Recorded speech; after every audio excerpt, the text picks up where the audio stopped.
E o quanto que a gente trouxe a pegadinha da gente olhar o ano calendário e olhar o ano calendário querendo ressignificar tudo, inclusive planos que foram feitos para além do ano calendário.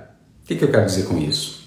Quando a gente trabalha com planejamento financeiro, a gente faz uma leitura, um diagnóstico, uma anamnese da vida financeira das pessoas.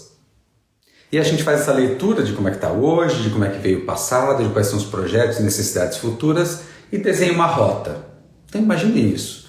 Desenhei uma rota, e uma rota dessas que é uma viagem longa, talvez uma viagem que eu vá transpor alguns países, algumas fronteiras, né? Desenhei ali um caminho.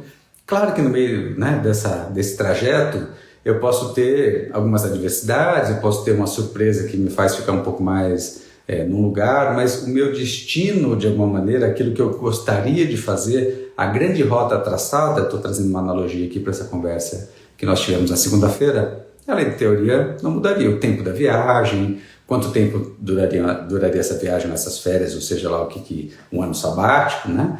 O destino que era o destino inicial, o propósito da viagem, tem algumas coisas que são menos mutáveis. Claro que eu posso ter ajustes táticos no meio do caminho, mas olha que interessante, é como se chegasse então agora no final do ano de 2021, e eu estou no meio do caminho, eu estou talvez a 10% do caminho do que é o meu grande percurso, e eu falo assim, bom, agora vai virar o ano, apaga tudo, vamos começar de novo. Eu falo, bom, mas a gente andou 10%, a gente já vai parar agora.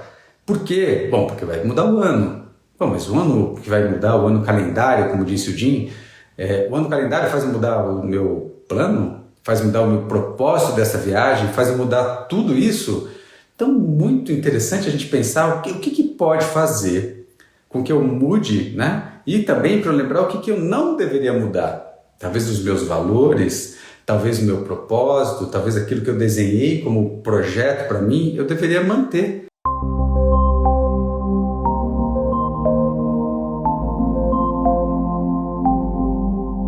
Bom dia, bem-vindos a mais um Despertar com Kalil, nossa 21ª manhã aqui juntos, às quartas-feiras, às 7h30, buscando uma troca entre nós sobre essas temáticas que envolvem o planejamento financeiro, que envolvem o nosso lidar com a vida econômica, e essa é a nossa questão aqui, o que a gente vai trabalhar. Bem-vindos aqui, Chico, Karina, muito bom dia, obrigado aqui pela presença de vocês, pelas trocas que vocês fazem.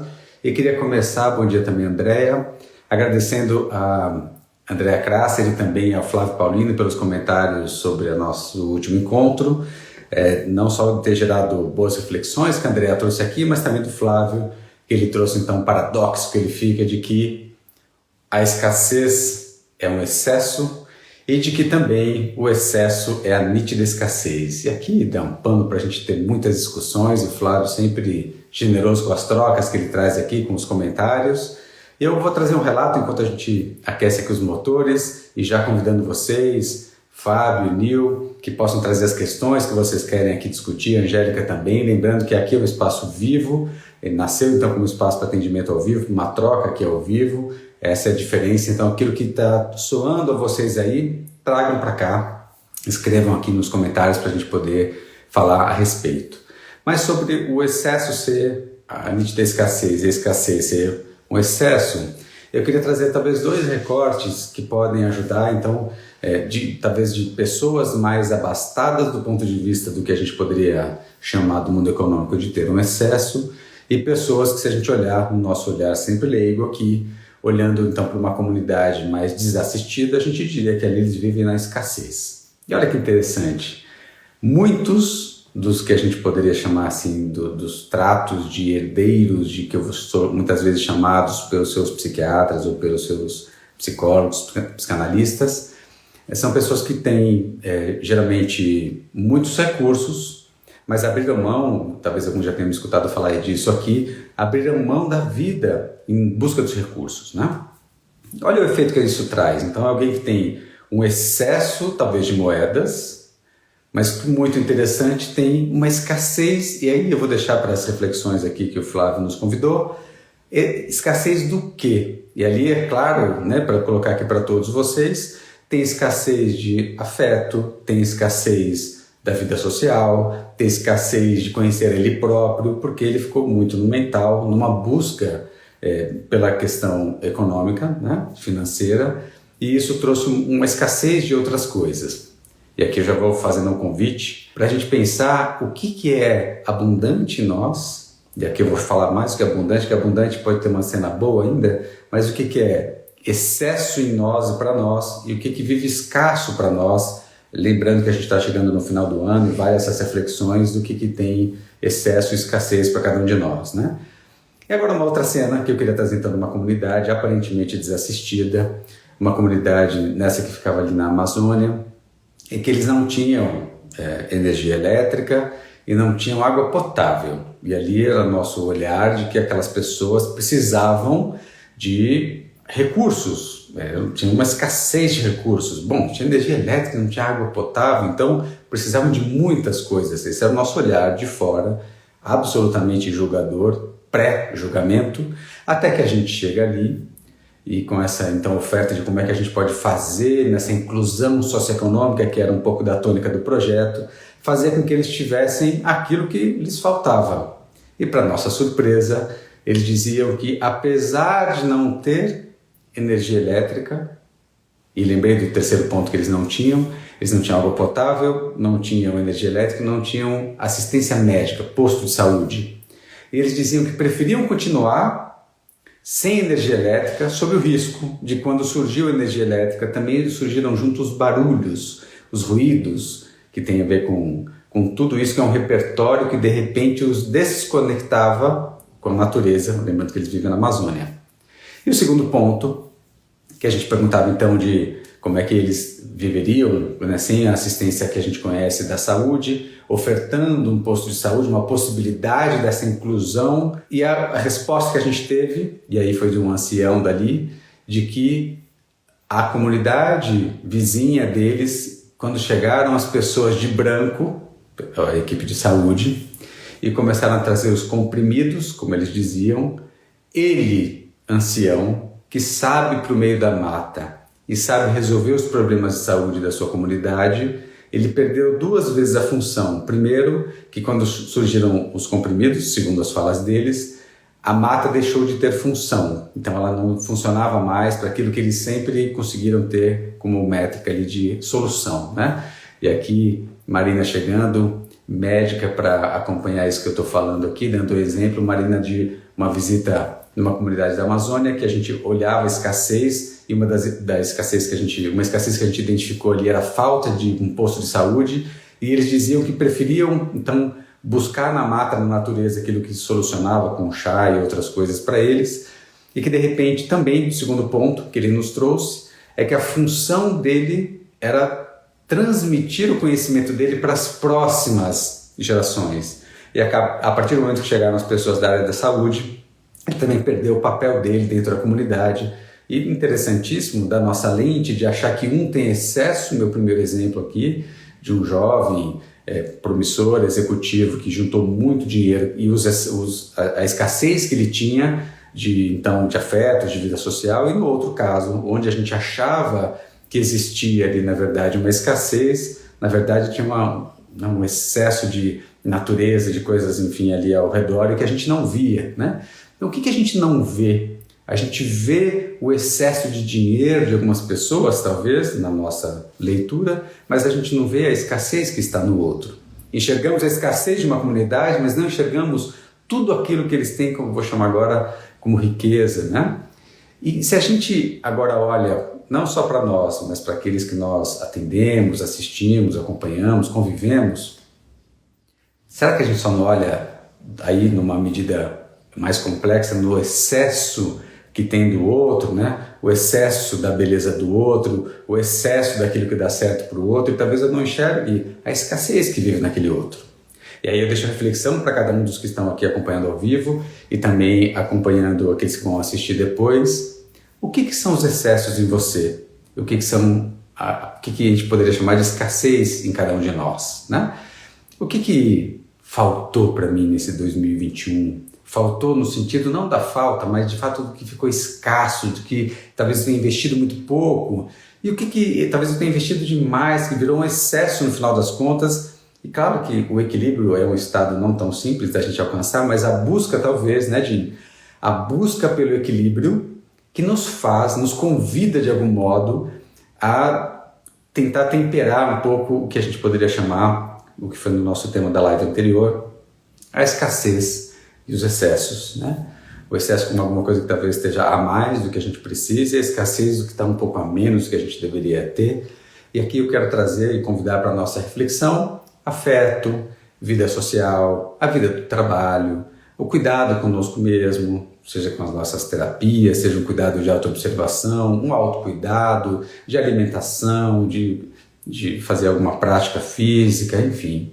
Será que a gente está conseguindo cuidar da alma, do corpo, do espírito, dos sonhos e de tudo que envolve o nosso estar aqui? Esse é o nosso convite, só fazendo uma ponte do encontro anterior para cá. E novamente pergunto para quem está acompanhando aqui ao vivo quais são as temáticas que vocês querem discutir, trazer, né, para a gente continuar as nossas reflexões aqui. Sempre mais gostoso quando vocês trazem os temas de vocês, né, alguma coisa mais viva, e é isso que a gente gostaria de ter aqui também para as trocas com vocês, né?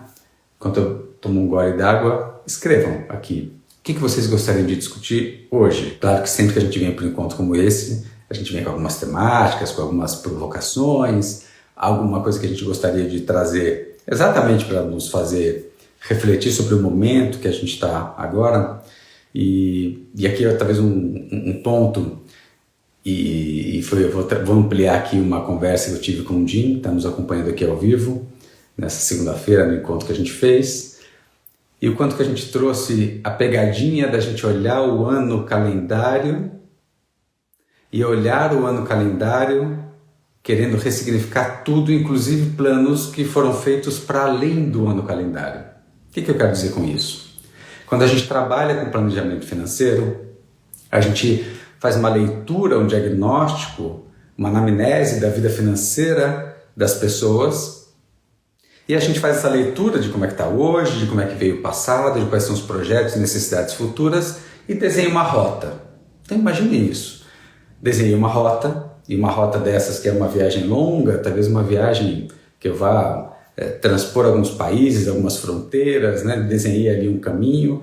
Claro que no meio, né, desse trajeto eu posso ter algumas adversidades, eu posso ter uma surpresa que me faz ficar um pouco mais num lugar, mas o meu destino, de alguma maneira, aquilo que eu gostaria de fazer, a grande rota traçada, estou trazendo uma analogia aqui para essa conversa que nós tivemos na segunda-feira, ela em teoria não mudaria o tempo da viagem, quanto tempo duraria essa viagem nessas férias, ou seja lá um ano sabático, né?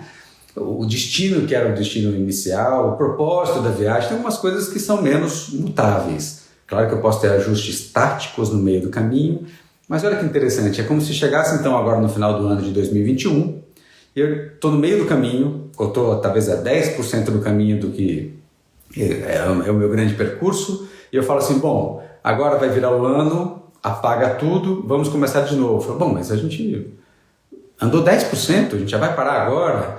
Por quê? Bom, porque vai mudar o ano. Bom, mas o ano que vai mudar, o ano calendário, como disse o Jim, o ano calendário faz mudar o meu plano, faz mudar o meu propósito dessa viagem, faz mudar tudo isso. Então, muito interessante a gente pensar o que pode fazer com que eu mude, né? E também para eu lembrar o que eu não deveria mudar. Talvez os meus valores, talvez o meu propósito, talvez aquilo que eu desenhei como projeto para mim, eu deveria manter. E às vezes nesse risco que eu estou trazendo aqui como um risco, quando eu pego então e começo a fazer uma transição e fazer uma mudança de planos, de um plano mais estrutural, quais riscos que eu coloco o meu próprio plano, aquele lugar onde eu desejo ir. E aqui acho que é um ponto que eu queria colocar para nos convidar a pensar. Vi que a Vanessa fez alguma provocação que eu já vou ler aqui, no nosso medo de ficar sem dinheiro. Obrigado pela gostar desse olhar aqui, que bom que está nutrindo. Acho que a conversa com a confiança e as nossas próprias habilidades, que o Fábio também está provocando, a gente já vai caminhar por ali. Mas olha que interessante, e eu vou fazer talvez o gancho do que eu estou falando agora para a pergunta da Vanessa. E tem absolutamente a ver com o nosso medo de ficar sem dinheiro. E olha que a Vanessa nem estava na nossa conversa, mas parece que ela estava ali pelo tom, né, da pergunta, que tem muito a ver com o que foi o contexto dessa pergunta, essa reflexão que o Jim trouxe, que é o seguinte. Então eu estou lá, né, investido de alguma maneira, investido no meu plano, do meu projeto, e de repente vira o ano calendário e falo, bom, agora eu vou mudar o meu perfil, eu vou mudar a minha condição, eu vou mudar o meu modo de colocar, e talvez a mudança ela ocorra seja por um excesso de expectativa, novos planos, aquilo que talvez eu não tenha realizado no ano, frustrações que eu queira resolver na virada desse ano para o próximo, ou, que é uma outra medida também, eu tenha tido uma experiência que me deixou com medo, me deixou receoso. E eu não quero talvez ter a mesma experiência e eu quero então mudar o plano. Então pode ser que eu esteja fazendo aquela viagem longa, como eu comentei aqui, e de repente, Vanessa, tive uma experiência um quase acidente, talvez ninguém tenha se machucado, mas assustou, e aí talvez eu queira não seguir viagem. Tem viagens que eu diria, quando é uma viagem só do meu desejo, que talvez algumas viagens a gente possa fazer uma mudança de planos, uma mudança de projetos. Mas quando a gente faz um plano, e a vantagem de sermos planejadores financeiros é que nós somos racionais e não emocionais, porque nós não somos os nossos clientes. Nós temos um olhar de fora, né? Não estamos emocionalmente envolvidos, e a gente consegue trazer também, por isso que a gente consegue trazer essa racionalidade e esse desenhar do plano para as necessidades, inclusive. Por quê? Porque não estamos naquela cena. E acho que isso nos traz um privilégio muito grande aqui. Quero dizer com isso que muitas das vezes, quando a gente olha esse trajeto, essa viagem, agora eu vou trazer uma viagem da necessidade, talvez da necessidade de eu cuidar do meu amanhã, a necessidade de eu cuidar do meu futuro, a necessidade de eu cuidar dos grandes riscos que eu preciso cuidar e fazer uma gestão deles enquanto eu estou ao longo da viagem. Tem medidas que a gente sabe que a gente precisa incluir no nosso cotidiano, medidas que a gente precisa colocar ao longo desse trajeto e destinos que a gente precisa de alguma maneira chegar pelas nossas necessidades e escolhas hoje, que ao mudarmos a rota, o plano, de uma maneira muito radical, ou a cada ano calendário, a gente coloca nossos próprios projetos em risco. E projetos esses que talvez eu não queira mudar. Pode ser que eu esteja assustado momentaneamente, mas qual que é o papel de quem está de fora? É lembrar o porquê que você escolheu aquele projeto. Por que é que você escolheu aquele propósito, aquele destino? Por que foi desenhado aquele trajeto e ajudar um dos nossos grandes papéis, eu gosto muito dessa fala, que é proteger os nossos clientes deles mesmos. E aí eu faço a pergunta, a reflexão para quem está nos assistindo aqui. Quem que protege o Fabiano dele mesmo? Você não tem alguns vigilantes, amigos, familiares, pessoas mais íntimas que eu possa fazer algumas trocas, terapeutas, cada um tem as suas escolhas? Quem é que me protege de mim mesmo, do meu olhar, que é sempre o meu olhar? Eu não estou olhando outras coisas que eu não enxergo. E quem pode ter alguma condição de enxergar isso não sou eu, é alguém que está de fora. Poxa, mas aí eu vou virar dependente de alguém? Não. Talvez eu possa lembrar quem que vai me ajudar a vigiar os meus projetos, saber quando eu estou me boicotando, saber quais são os meus receios aqui, Vanessa. Então, esse medo de ficar sem, isso é um medo real, é uma fantasia, é de uma experiência, é porque vem da minha história de vida, aonde coloca, né? Se eu chego na causa, o que que faz, né? O que motiva esse medo de ficar sem, e a gente pode ter N dinâmicas aqui para lidar com isso, né? Porque eu posso lidar com a dinâmica de não, né?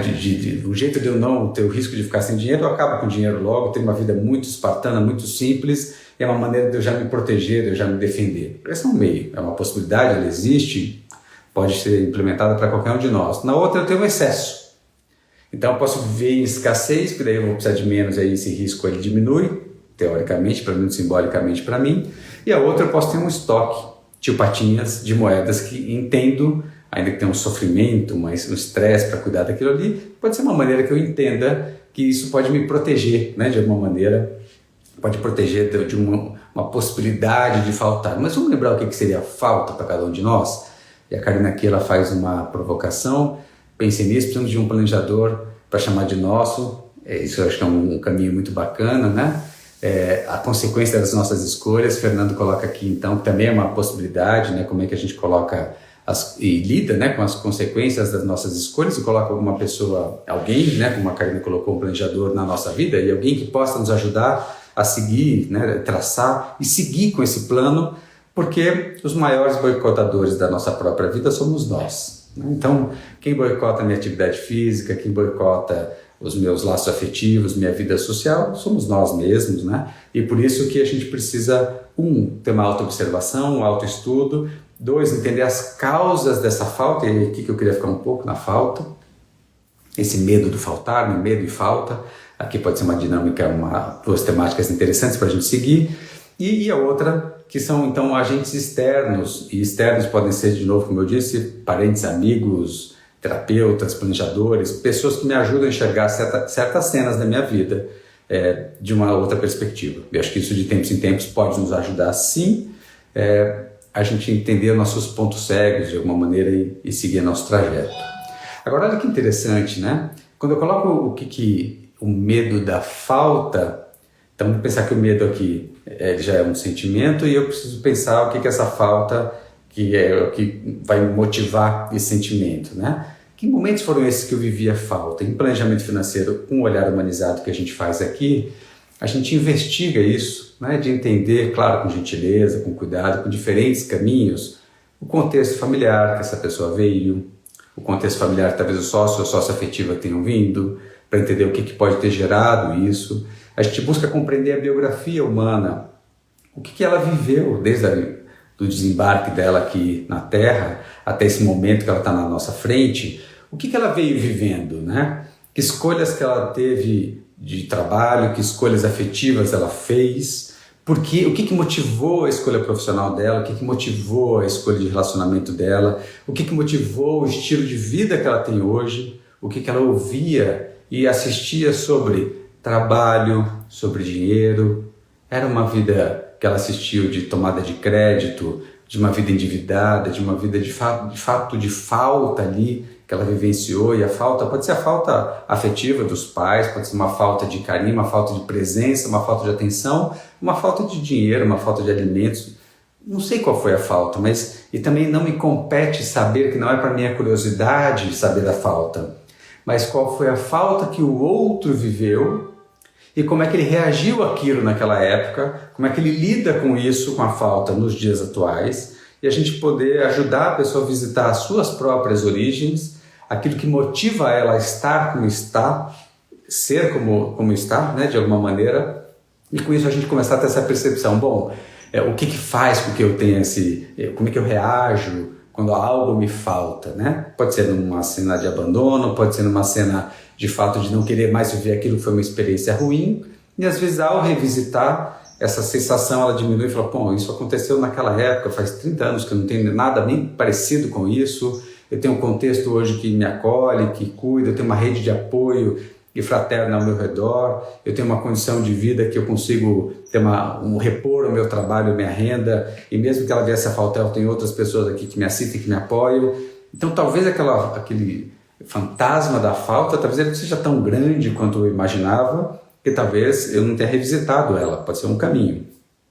O outro pode ser que eu tome medidas nessa vida para falar, bom, isso me dá uma sensação ruim, e aí, de novo, qual que é o meu mecanismo? O que eu faço? Eu junto dinheiro? Eu vivo com medo? Eu não gasto dinheiro? Eu tenho medo de prosperar? Eu tenho medo de ter uma promoção? E a gente pode se boicotar de vários jeitos diferentes, tá, Vanessa? Eu posso ter medo de uma promoção, posso fugir de momentos mais abundantes da minha vida, sejam eles quais forem, no relacionamento afetivo, no trabalho, na carreira, enfim, por não achar que se eu subir, eu necessariamente vou cair. Tudo que sobe desce. Aquelas crenças todas que cada um de nós tem guardada de um certo jeito, pode fazer com que então a gente se boicote no meio do caminho. E aí é uma maneira, então, não só reconhecer onde que gera o meu medo, o que faz eu ter esse receio da falta, mas também o que eu faço. E ter alguém assistindo, como é o caso que a gente faz aqui em planejamento financeiro, e pode ser um caminho, não precisa ser o único, a gente ajuda a olhar quando a gente vai acompanhando, olha, viu como é que você agiu? Viu como você... E aí eu falo, viu, não, olha, tá vendo, Karina, como é que você faz? E sim, Karina, você observou como é que você lidou naquele momento? E aí nós vamos ajudando a Karina a se conhecer e a entender como é que ela lida com aqueles momentos quando tem cenas parecidas com essa, para começar a repensar e imaginar, e também poder mudar o repertório, ampliar o repertório, se ela poderia ter uma atitude, uma escolha diferente daquela que ela teve naquele momento. Pode ser que sim, pode ser que não, para algumas coisas são mais fáceis para a gente, outras são uma vida toda para aprender. Muito importante que a gente respeite o nosso momento, a nossa história, as nossas limitações, as nossas dificuldades, nosso tempo de lidar com cada uma delas é fundamental para que a gente consiga então ter essa tônica, né? Olá, Ramila, tudo bom? Então acho que esse é o ponto que eu queria trazer, né, no convidado que vocês trouxeram aqui com provocação, medo, falta, e como é que a falta, né, o medo de faltar o dinheiro, que foi a provocação que a Vanessa nos trouxe, e como é que a gente pode ir lidando com isso, né, trazendo essa cena para a nossa dinâmica. E lembrando que todos nós, talvez eu não tenha medo de faltar dinheiro, mas talvez eu tenha medo de faltar alguém na minha vida. Eu tenho medo de ficar sozinho. Pode ser que eu não tenha medo de faltar o dinheiro, mas eu tenho medo de não estar mais empregado. Qual que é o medo que cada um de nós carrega? Será que a gente sabe o que mobiliza esse nosso medo? E segundo, o que esse medo faz com a gente? Nos paralisa? Nos boicota? Como é que a gente age ou reage a esse sentimento de medo, que atravessa todos nós em dinâmicas diferentes? Então, uma pergunta para você que está assistindo esse vídeo agora ao vivo ou assistindo depois. Você sabe quais são os seus medos paralisantes? Você sabe como é que você reage a eles? Você sabe o que funda esses medos? Como era a falta do dinheiro aqui colocada pela Vanessa? Então essas são algumas questões para a gente refletir e pensar nas diversas áreas da nossa vida, ainda que a nossa tônica comece pela provocação da Vanessa, pela falta do dinheiro. Sessões voltadas para crenças podem ajudar quem tem medo muito latente. Na visão da Nil, o lugar do medo de não ter dinheiro ideal é não focar no dinheiro, e sim focar no saber de como fazer dinheiro servir. Esse é um bom ponto, né? Muitas vezes, se eu entendi, a gente foca no... então eu trabalho para ter dinheiro, eu escolho uma carreira em função do dinheiro. Eu posso focar que, então, meu grande objetivo é ter muitos dinheiros. E aí eu acho que esse é um risco de fato, porque lembrando mais uma vez aqui, que dinheiro é meio, não é fim. Então eu tenho que lembrar o porquê que eu escolhi a carreira, que não seja para fazer dinheiro. A gente sempre convida quem vai fazer a transição de carreira aqui para planejamento financeiro. Uma das ajudas que a gente dá ao longo da formação é que a pessoa descubra o porquê que ela quer fazer um propósito, algo que lhe dê prazer, vontade de acordar todo dia de manhã, e que não seja única e exclusivamente, é uma carreira que dá dinheiro, então eu quero ir para essa carreira. Esse é um cuidado para todas as áreas, inclusive para planejamento financeiro. A outra é que a gente então entenda as razões pelas quais eu poupo e guardo dinheiro. Abrir mão do hoje, não é fácil abrir mão do hoje para eu guardar algo para amanhã, que é incerto. Então o que me motiva a fazer isso? O medo é um motivador? Seguramente. É um protetor para todos nós, mas a gente só tem que tomar cuidado, como a gente falava do excesso e da escassez, para a gente não ficar com excesso de medo, e aí o excesso que acaba não permitindo que eu viva a vida. Então sim, o medo protetor, mas que eu possa também caminhar por meio dele, né? Com ele, na companhia do medo, e que eu possa também fazer, e o que vai me ajudar para isso é ter um propósito, um porquê de guardar dinheiro, que me ajude a perseverar nessas escolhas do dia a dia, e nas consequências, como o Fernando trouxe aqui, as consequências das escolhas que cada um de nós faz, né? Então acho que esse é um ponto muito relevante. A Nil coloca então aqui o medo de faltar dinheiro pode fazer muitos acumularem e acumular e não aproveitarem a vida, como o primeiro exemplo que eu trouxe aqui, Nil, das pessoas que guardam e acabam tendo outras faltas dentro de si. E de novo, não tem problema o guardar, por favor, né? A questão é o excesso, e quando eu só guardo e não vivo, e é essa questão que a gente está ponderando.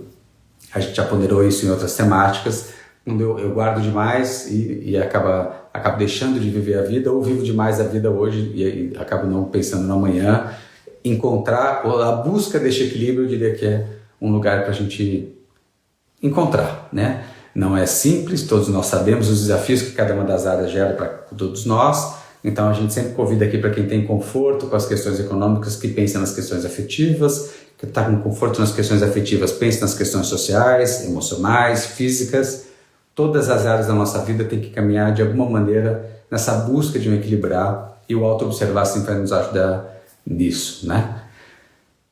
escravos dessas coisas todas, é verdade, né? Essa nossa gaiola que a gente cria, Nil, ela é uma gaiola perigosa, mas eu diria que o mais bonito disso que você trouxe, Nil, é que a gente entrou na gaiola, né? A gente que se coloca ali, a gente que cria esses fantasmas em nós. A vida, é claro, pode nos marcar muito disso, mas tal qual nós entramos, eu acho que o caminho de saída também nós conseguimos. Às vezes a gente não consegue sozinho, como a Karina colocou, às vezes precisa de um apoio de alguém para fazer isso, alguém talvez tenha vocação ou vontade ou trabalho, né, com essa perspectiva, que nos ajude a sair, né, de algumas pegadinhas nossas. Todos nós temos um zilhão de boicotes e ciladas que a gente carrega, né, as nossas gavetas não abertas, nossos quartos escuros, e são esses lugares que às vezes é muito difícil entrar sozinho, mas nada como ter talvez alguns apoios, escolhas para a gente conseguir fazer esse traço aqui, né?